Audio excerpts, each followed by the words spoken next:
ছিঁড়ে ফেলা হচ্ছে, কচুয়া উপজেলার বিভিন্ন জায়গা থেকে ব্যানার নামিয়ে ফেলা হচ্ছে, কচুয়া উপজেলার বিভিন্ন জায়গায় ব্যানার ছিঁড়ে পানির মধ্যে ফেলে দেওয়া হচ্ছে।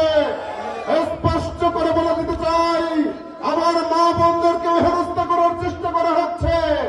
আমার ব্যানার ছিঁড়ে ফেলা আপত্তি নেই, ব্যানার ফেলে দেওয়া আপত্তি নেই, কিন্তু আমার মা বোনদের সঙ্গে হেনস্থা করার মতো কোন আচরণ করলে কাউকে ছাড়ে না, তার মধ্যে আমরা নিব না।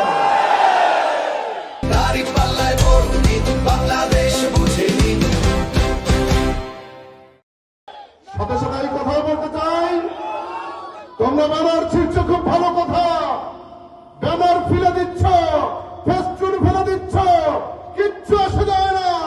কচুয়া উপজেলার প্রত্যেকটি জনগণের হৃদয়ের মধ্যে দাঁড়িপাল্লার ব্যানার স্থাপিত হয়ে গিয়েছে। তার প্রতিফলন আমরা দেখতে পাবো 12 তারিখে। এখন থেকেই 12 তারিখের বিজয়ের প্রস্তুতি নেওয়ার জন্য আহ্বান জানাচ্ছি। সাথে সাথে 12 তারিখে ভোট শুরু হওয়ার পর থেকে রেজাল্ট দেওয়ার আগ পর্যন্ত ভোট কেন্দ্রে অবস্থান করে রেজাল্ট নিয়ে আমরা ঘরে ফিরতে চাই। কোন অশুভ শক্তিকে প্রশ্রয় দিতে চাই না, কোন অশুভ শক্তিকে আমরা পরোয়া করি না। ইনশাআল্লাহ আল্লাহ রাব্বুল আলামিন দুনিয়ায় পাঠিয়েছেন, সাহসিকতার সঙ্গেই মোকাবিলা করে বিজয় ছিনিয়ে আনবো। আল্লাহ হাফেজ। বাংলাদেশ জিন্দাবাদ। বাংলাদেশ জামাত